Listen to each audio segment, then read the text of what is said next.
नमस्कार दोस्तों, आप सभी का स्वागत है आपके अपने यूट्यूब चैनल शांति निकेतन में। जैसा कि आप सभी को पता है, दृष्टि करंट अफेयर की सीरीज चल रही है और आज इसमें हम लेकर आए हैं बिहार स्पेशल। बाकी वैसे तो जितने भी बिहार और यूपी से संबंधित करंट अफेयर हैं वो हमने आपको बाकी जो राष्ट्रीय घटनाएं अंतर्राष्ट्रीय घटनाएं वाले वीडियो हैं उसमें हमने कवर करा दिया है, लेकिन कुछ जो स्पेशली पॉइंट बच गए हैं बिहार या यूपी से, तो यूपी वाला तो हमने आपको वो वीडियो अपलोड कर दिया है और ये बिहार का वीडियो है जिसमें हम बिहार में जो स्पेशली करंट अफेयर हैं उन्हें यहाँ पे कवर करेंगे। और जो बाकी बचेंगे, आपको लगे कि यहाँ पे बहुत छोटा वीडियो है, पूरा कवर नहीं हुआ, तो आप परेशान मत होइए। वो सभी जो अदर वीडियो चल रहे हैं, राष्ट्रीय घटनाएं अंतर्राष्ट्रीय घटनाएं वैज्ञानिक आर्थिक घटनाएं, उन सभी में आपको वो सारी चीज़ें कवर हो रही हैं। ठीक है, तो बार बार वही चीज़ रिपीट करने का कोई मतलब नहीं है क्योंकि एक जगह सारी चीज़ें कवर होती हुई चल रही हैं। बाकी ये जो वीडियो है आपको बिहार पीएससीएस के लिए बहुत ही ज़्यादा यूजफुल रहेगा। ठीक है, और अगर आपको वीडियो अच्छा लगे तो प्लीज़ प्लीज़ वीडियो को लाइक करिएगा और चैनल को सब्सक्राइब करना नहीं भूलिएगा। चलिए हम फिलहाल स्टार्ट करते हैं अपना वीडियो। तो जो अगर हम पहला बिंदु देखें तो पहला बिंदु है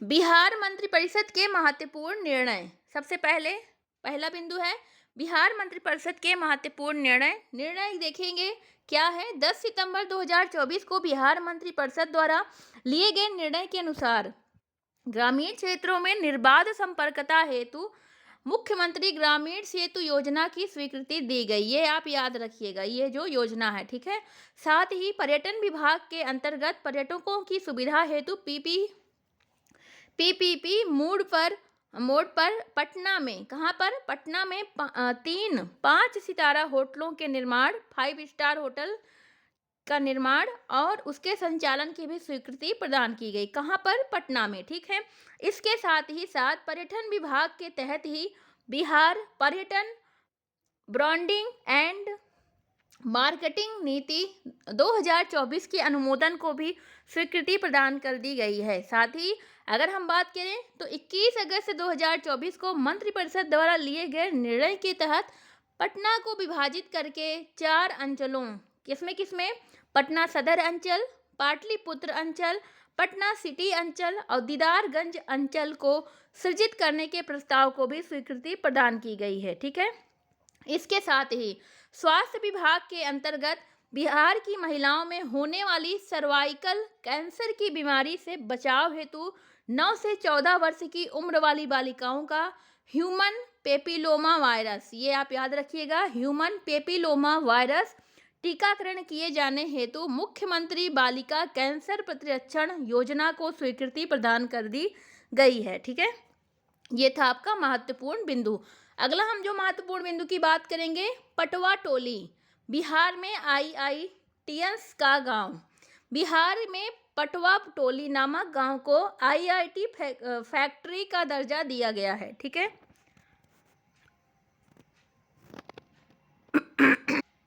तो यहाँ पे देखेंगे क्योंकि प्रत्येक वर्ष इस गांव से लगभग 1 दर्जन से अधिक बच्चे आईआईटी में चयनित होते हैं।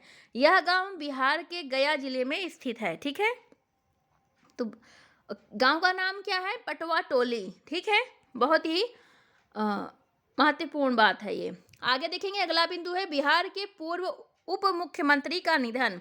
मई 2024 में बिहार के पूर्व उप मुख्यमंत्री सुशील कुमार मोदी का 72 वर्ष की उम्र में निधन हो गया और यह कैंसर से पीड़ित थे।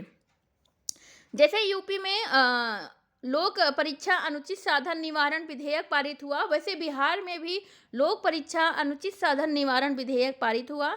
यह बिहार विधानसभा द्वारा पारित किया गया 24 जुलाई को। इस विधेयक में कदाचार में शामिल लोगों के लिए 3 से 5 वर्ष की कैद, 10 लाख रुपए तक के जुर्माने का प्रावधान है। साथ ही यदि कोई सेवा प्रदाता, चाहे वह सरकारी संस्था का हो या फिर निजी एजेंसी का, कदाचार में लिप्त पाया जाता है तो उस पर 1 करोड़ रुपए तक का जुर्माना और 4 वर्ष तक उसकी सेवाएं समाप्त करने का प्रावधान है। ठीक है, इस विधेयक के अंतर्गत। अगला जो बिंदु है उसे देखेंगे, आरक्षण सीमा को बढ़ाने के संबंध में बिहार सरकार के नोटिफिकेशन पर रोक। इसे देख लेते हैं। पटना उच्च न्यायालय ने राज्य में सरकारी नौकरियों तथा शैक्षणिक संस्थानों में नामांकन के लिए अनुसूचित जाति, अनुसूचित जनजाति, अति पिछड़ा वर्ग और अन्य पिछड़ा वर्ग की आरक्षण सीमा को 50% से बढ़ाकर 65% करने के बिहार सरकार के नोटिफिकेशन पर रोक लगा दी है। ये घटना है 20 जून 2024 की। अब बात करेंगे बिहार बजट की। ठीक है, आप सभी सोचिएगा कि ये नहीं सोचिएगा कि बहुत सारी घटनाएं छूट गई हैं।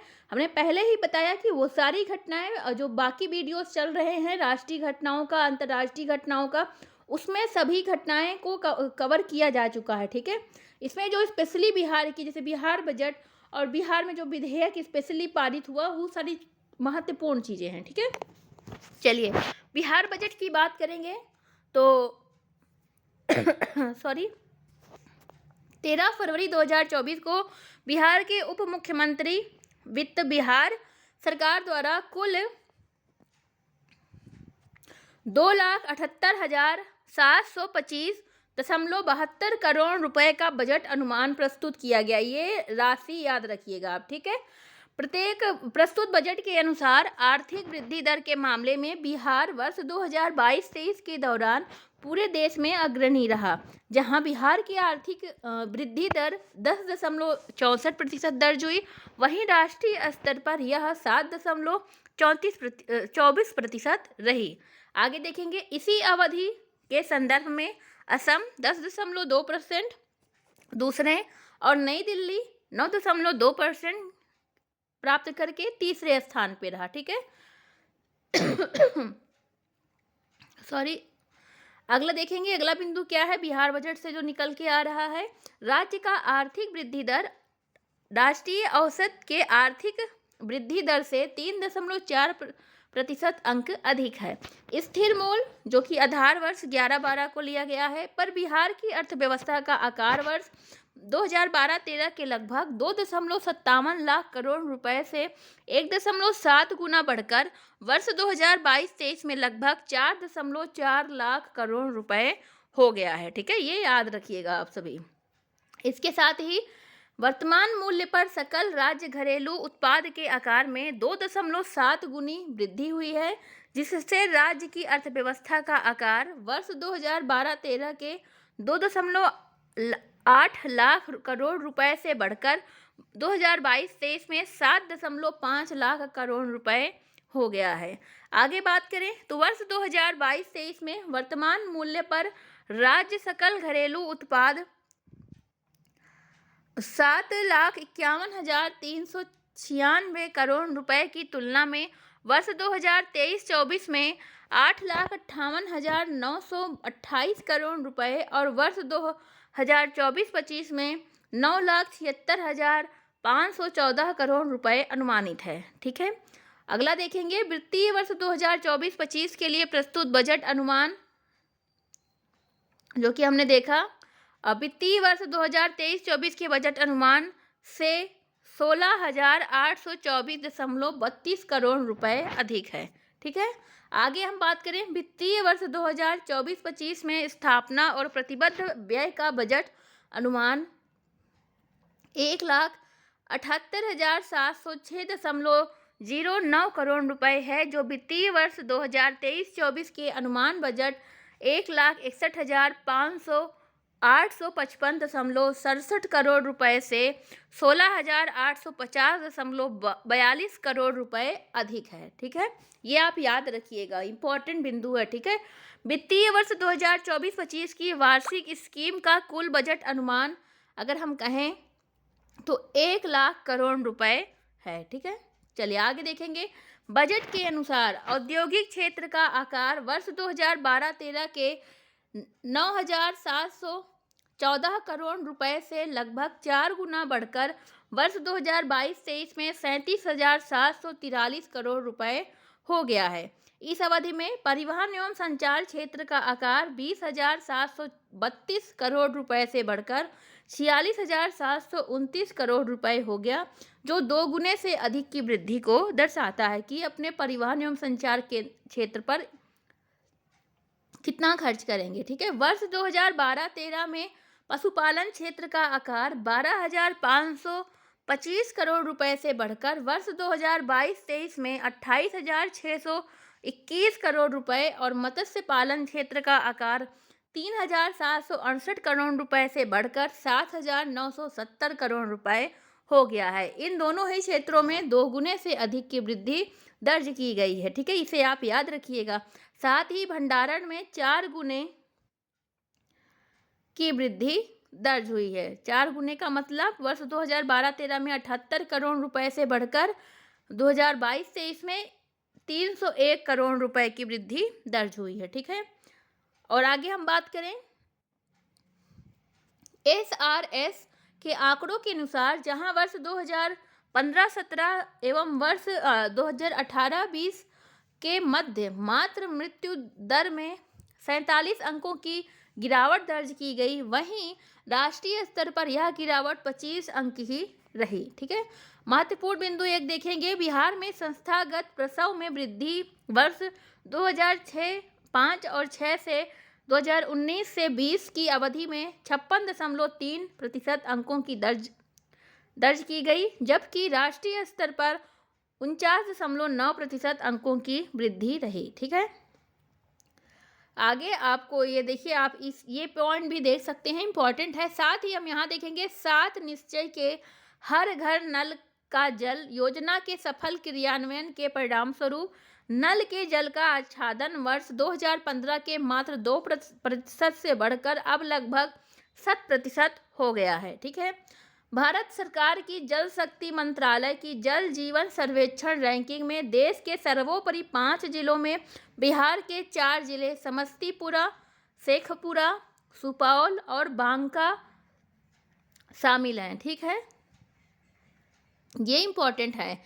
अगला देखेंगे, नीति आयोग की रिपोर्ट के अनुसार बिहार में आर्थिक सामाजिक क्षेत्र में नीतिगत सुधार के फलस्वरूप वर्ष 2015-16 का बहुआयामी गरीबी सूचकांक 51.89% से घटकर वर्ष 2019-21 में 33.79% हो गया है, 33.79। ठीक है, आगे हम देखेंगे, गरीबी दर में गिरावट दर्ज करने वाले राज्यों में बिहार सर्वोपरि है। इस अवधि में जहां बिहार में गरीबी दर में 18.13% अंकों की गिरावट दर्ज की गई, वहीं पूरे देश में मात्र 9.89% अंकों की गिरावट दर्ज की गई। इस अवधि में राज्य के 2.25 करोड़ लोग गरीबी से बाहर निकले हैं। ठीक है, बिहार की उद्यमिता के वातावरण को सुदृढ़ करने और उद्यमियों को बिहार में निवेश हेतु आकर्षित करने के उद्देश्य से बिहार बिजनेस कनेक्ट 2023 का आयोजन किया गया। इसमें 50,530 करोड़ रुपए के समझौता ज्ञापनों पर हस्ताक्षर हुए। आगे बात करें तो पर्यटन क्षेत्र के सर्वांगीण विकास हेतु निवेश को प्रोत्साहन देने के प्रयोजनार्थ बिहार पर्यटन नीति लागू की गई। ठीक है, बाकी आपको जो और इसमें इंपॉर्टेंट बिंदु दिखे वो आप इसमें नोट कर सकते हैं, बिहार से जुड़ी हुई जो घटनाएं हैं। ठीक है, यहाँ पे देखिए, वित्तीय प्रोत्साहन दिया गया, जैसे स्टाम्प शुल्क, पंजीकरण शुल्क, भूमि रूपांतरण शुल्क, विद्युत आपूर्ति शुल्क 5 वर्षों तक में 100% की छूट का प्रावधान है। ठीक है, इसके साथ ही ये देखिए, मोस्ट इंपॉर्टेंट, शिक्षा पर राज्य सरकार वर्ष 2024-25 में शिक्षा पर सर्वाधिक व्यय करेगी। ठीक है, ये बहुत ही अच्छी बात है और यूपी को इससे कुछ सीखना चाहिए। स्वास्थ्य विभाग ये शिक्षा पर कितना खर्च कर रही है, 52,639.03 करोड़ रुपए खर्च करेगी बिहार सरकार शिक्षा पर। इसके साथ ही स्वास्थ्य विभाग के लिए वह 14,932.09 करोड़ रुपए खर्च करेगी। ग्रामीण विकास विभाग हेतु वह 14,296.71 करोड़ रुपए खर्च करेगी। ऊर्जा विभाग हेतु 11,922.68 करोड़ रुपए खर्च करेगी। समाज कल्याण विभाग के लिए 8,238.57 करोड़ रुपए बिहार सरकार खर्च करेगी। अगर हम देखें रुपया कहाँ से आता है बिहार सरकार का, तो देखिए, राज्य का कर, भिन्न राजस्व 2.63% आता है। ठीक है। राज्य सरकार के कर राजस्व 19.47% यहाँ से आता है। केंद्र सरकार से सहायता अनुदान मिलती है 18.70%। लोक ऋण 18.53%। ऋणों की वसूली होती है इतना 16%। केंद्रीय करों में राज्य का अंश है 40.52%। सबसे ज़्यादा कहाँ से होता है? केंद्रीय करों में राज्य का अंश। अब हम देखें तो रुपया कहाँ जाता है सबसे ज़्यादा? बिहार का। तो आर्थिक सेवाओं में 22.68%, सहायता अनुदान एवं अंशदान 0.01% सबसे कम यहाँ पे जाता है। ऋण एवं पेशगियाँ में 0.44%। ठीक है। लोक ऋण की वापसी 8.03। सामान्य सेवाएं 29.95। सामाजिक सेवाओं में सबसे ज़्यादा खर्च होता है। ठीक है, 38.89। चलिए आगे देखेंगे।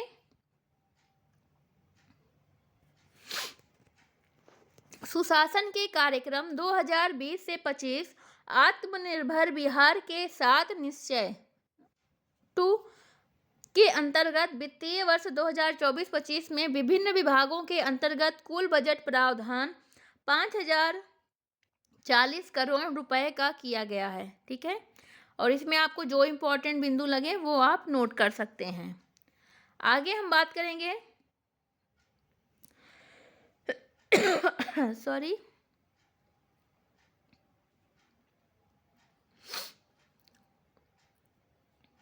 ये सभी महत्वपूर्ण हैं। ठीक है, वही सारी चीज़ें जो भी हमने आपको ग्राफ में दिखाया वही यहाँ पे विस्तार में दिया गया है। ठीक है, बाकी देखेंगे इसका राजकोषीय घाटा बिहार का, ये राजकोषीय घाटा है। ठीक है, और बिहार का ब्याज भुगतान वर्ष 2022-23 में राजस्व प्राप्ति का 8.79% था। यह अनुपात वर्ष 2023-24 के लिए 8.64% तथा बजट 2024-25 के लिए 9.05% अनुमानित है। ठीक है, इसके साथ ही राजस्व संग्रह की संरचना में आप देख लीजिए, कुल प्राप्तियों में राजस्व प्राप्ति का हिस्सा 81.31% अनुमानित है 2024 और 25 के लिए। ठीक है, आगे हम देखें अगर समग्र रूप में बात की जाए तो कुल प्राप्ति में राज्य की अपनी राजस्व प्राप्तियां 22.09% अनुमानित है और केंद्रीय करों में हिस्सा एवं केंद्रीय अनुदान के रूप में 59.22% अनुमानित है। ठीक है, ये सारी इंपॉर्टेंट बातें थी। ये हो गया बिहार बजट। एक इम्पॉर्टेंट बात है कि बिहार बजट 2024-25 में राज्य सरकार द्वारा कई प्रमुख प्राथमिकताएं निर्धारित की गई, जिसमें से नियुक्तियां एवं रोजगार सर्वप्रथम थी, दूसरे पे महिला सशक्तिकरण, तीसरे पे विभिन्न वर्गों का कल्याण, चौथे नंबर पे स्वास्थ्य प्रक्षेत्र, पांचवें पे शिक्षा प्रक्षेत्र, छठे पे कृषि एवं ग्रामीण विकास, सातवें नंबर पे उद्योग एवं उद्यमी विकास, आठवें नंबर पे पर्यावरण संरक्षण एवं हरित विकास। ठीक है, आगे हम बात करें बिहार की आर्थिक समीक्षा 2023-24 रिपोर्ट की। तो ठीक है, तो देखेंगे बिहार सरकार द्वारा प्रस्तुत आर्थिक समीक्षा 2023-24 के अनुसार वर्ष 2022-23 में वर्तमान मूल्य पर बिहार का सकल राज्य घरेलू उत्पाद GSDP 15.5% से बढ़कर 7.5 लाख करोड़ रुपए हो जाने का अनुमान है, जबकि वास्तविक सकल राज्य घरेलू उत्पाद 10.6% से बढ़कर 4.4 लाख करोड़ रुपए अनुमानित है। राज्य में वर्ष 2022-23 में वर्तमान मूल्य पर सकल स्थिर पूंजी निर्माण सकल राज्य घरेलू उत्पाद के प्रतिशत के बतौर 4.7% रहने का अनुमान है। ठीक है, इसे आप याद रखिएगा। इसके अलावा अगर हम देखें तो मौद्रिक नीति राज्य में मौद्रिक प्रति व्यक्ति आय गत वर्ष से 13.9% बढ़कर 59,737 रुपये होने का अनुमान है। इसके साथ ही अगर हम बात करें तो वर्ष 2022-23 में प्राथमिक, द्वितीयक एवं तृतीयक क्षेत्रों में आर्थिक गतिविधियों द्वारा मूल्य संवर्धन में क्रमशः 6.7%, 6.8% और 13.0% वृद्धि होने का अनुमान है। अगर हम बात करें तो बिहार और संपूर्ण भारत दोनों में प्राथमिक क्षेत्र का रोजगार में सबसे महत्वपूर्ण हिस्सा और सकल मूल्यवर्धन में सबसे कम हिस्सा रहा है। प्राथमिक क्षेत्र में कृषि राज्य में सबसे बड़ा रोजगार दाता है, ठीक है, बिहार राज्य में, ठीक है। ये तो थी कुछ महत्वपूर्ण बातें आर्थिक समीक्षा से जुड़ी, और आपको अगर इसमें से कुछ अगर आपको अपने हिसाब से महत्वपूर्ण लग रहा है तो आप वीडियो रोक करके यहाँ पे देख सकते हैं, ठीक है। हमने जो इम्पोर्टेंट लगा हमने वहाँ यहाँ पे आपको वो सभी कुछ बता दिया है। ये देख लीजिए, ये एक डाटा है जो इम्पोर्टेंट हो सकता है आप सभी के लिए। प्रति व्यक्ति सकल राज्य घरेलू उत्पाद 2011-12 के स्थिर मूल्य पर, ठीक है। सबसे समृद्ध जिले कौन थे? पटना, बेगूसराय और मुंगेर। सबसे गरीब जिलों की बात करें तो शिवहर, अररिया और सीतामढ़ी। वर्ष में प्रति 1000 व्यक्ति पेट्रोल की खपत अगर हम देखें तो सबसे ज़्यादा पटना, मुजफ्फरपुर और पूर्णिया। उसके बाद बांका, सबसे गरीब जिलों में बांका, लखीमसराय, शिवहर। वर्ष में प्रति 1000 व्यक्ति डीजल की खपत में देखें, अभी तक पेट्रोल और अब डीजल मीट्रिक टन में 22-23 का आंकड़ा देख रहे हैं हम। तो सबसे समृद्ध में आएगा पटना, फिर शेखपुरा, फिर औरंगाबाद, और सबसे गरीब में देखेंगे तो शिवहर में, सिवान में और फिर गोपालगंज में। वर्ष में प्रति 1000 व्यक्ति रसोई गैस की खपत में अगर हम बात करें तो सबसे समृद्ध जिलों में पटना, फिर बेगूसराय, फिर गोपालगंज, और सबसे गरीब देशों में अगर हम देखें गरीब जिलों में अररिया, बांका और किशनगंज, ठीक है। ये इम्पोर्टेंट रहा, ये डाटा आपके लिए महत्वपूर्ण है, ठीक है।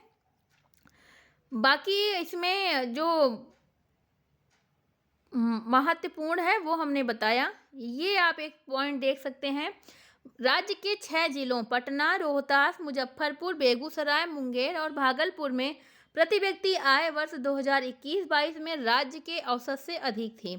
इसी प्रकार पेट्रोलियम उत्पादों की प्रति व्यक्ति वार्षिक खपत के मामले में भी राज्य में काफ़ी अंतर है, ठीक है। हमने वो सब देख लिया, जो भी ग्राफ में देखा वही यहाँ पे विस्तार में दिया हुआ है, ठीक है। रसोई गैस, डीजल, पेट्रोल ये आप देख सकते हैं कि बिहार आर्थिक सर्वेक्षण 2023-24 के हाल के वर्षों के लिए राष्ट्रीय जनसंख्या आयोग द्वारा अनुमानित आंकड़ों का उपयोग किया गया है। इस अनुसार देश की कुल आबादी में बिहार की हिस्सा जनगणना 2011 के 8.6% से बढ़कर वर्ष 2023 में 9.4% हो गई है। जनसंख्या घनत्व भी 2011 की जनगणना के 1106 प्रति व्यक्ति वर्ग किलोमीटर से बढ़कर 2023 में अनुमानित जनसंख्या के अनुसार 1388 प्रति व्यक्ति वर्ग किलोमीटर हो गई है। साथ ही लिंगानुपात की बात करें तो 953 प्रति व्यक्ति 1000 पुरुष होने का अनुमान है, जबकि वर्ष 2011 में यह 918 था, ठीक है। आगे अगर हम बात करें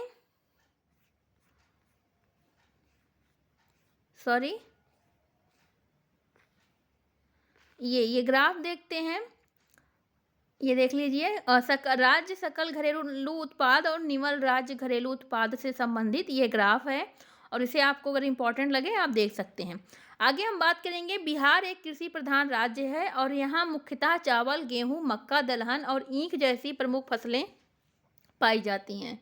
बात चावल की करें तो चावल बिहार की एक मुख्य फसल है। 2022-23 के अनुसार में राज्य में कुल चावल उत्पादन में रोहतास नंबर 1 पे, औरंगाबाद और कैमूर का संयुक्त रूप से 25.2% हिस्सा रहा। चावल की सर्वोच्च उत्पादकता रोहतास में दर्ज की गई है, ठीक है। रोहतास में सबसे अधिक चावल की उत्पादकता दर्ज की गई, और जो कितनी रही, 4717 किलोग्राम प्रति हेक्टेयर।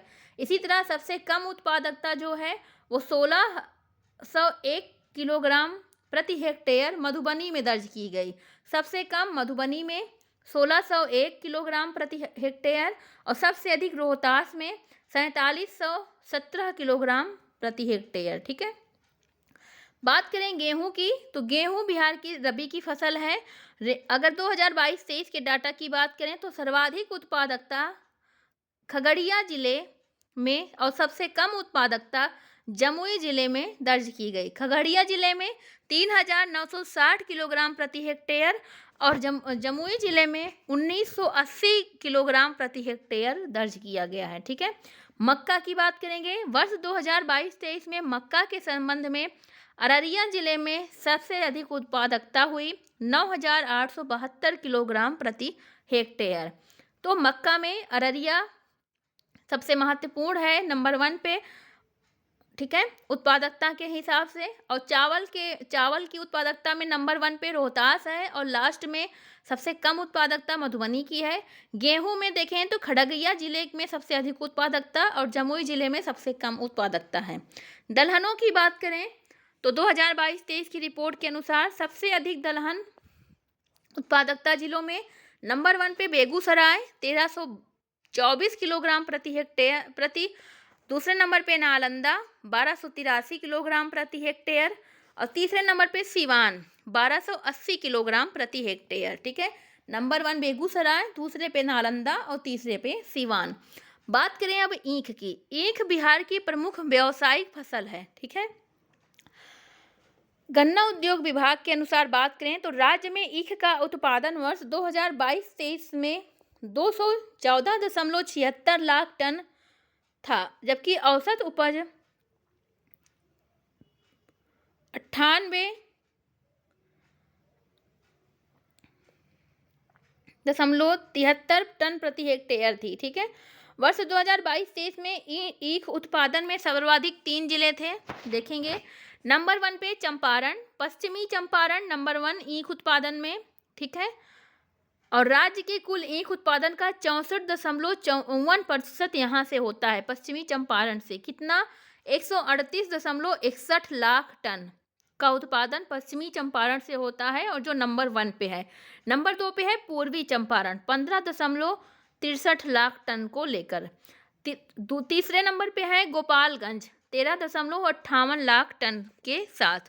ठीक है, फलों की उत्पादकता के रूप में बात करें तो केला उत्पादक शीर्ष जिले हैं। नंबर 1 पे मधुबनी में सबसे ज़्यादा केला का उत्पादन होता है, नंबर 2 पे वैशाली और नंबर 3 पे मुजफ्फरनगर।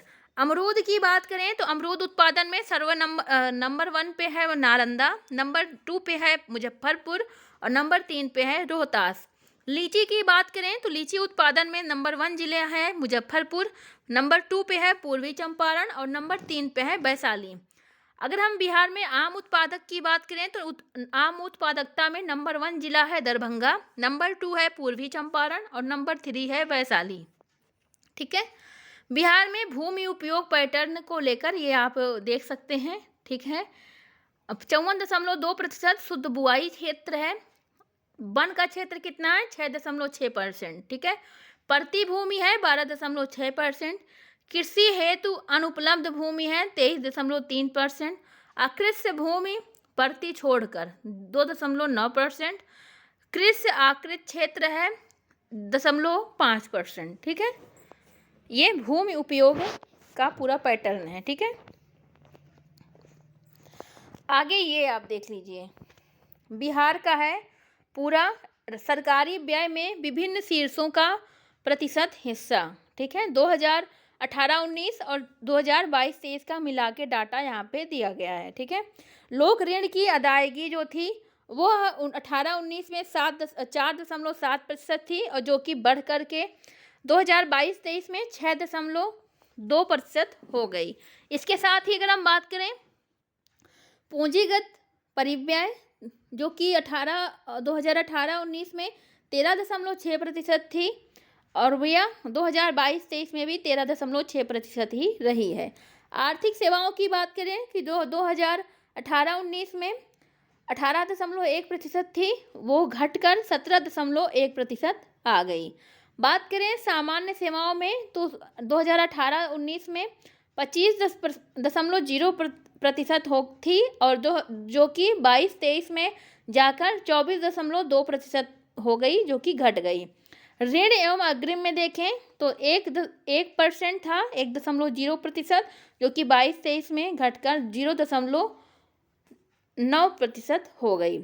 सामाजिक सेवाओं की बात करें तो उसमें 37.7% था पहले और बाद में 38.1% हो गया। ठीक है, अब बात करेंगे बिहार जाति आधारित गणना 2022 सामाजिक, आर्थिक एवं शैक्षणिक आंकड़े। तो ये आप देख लीजिए।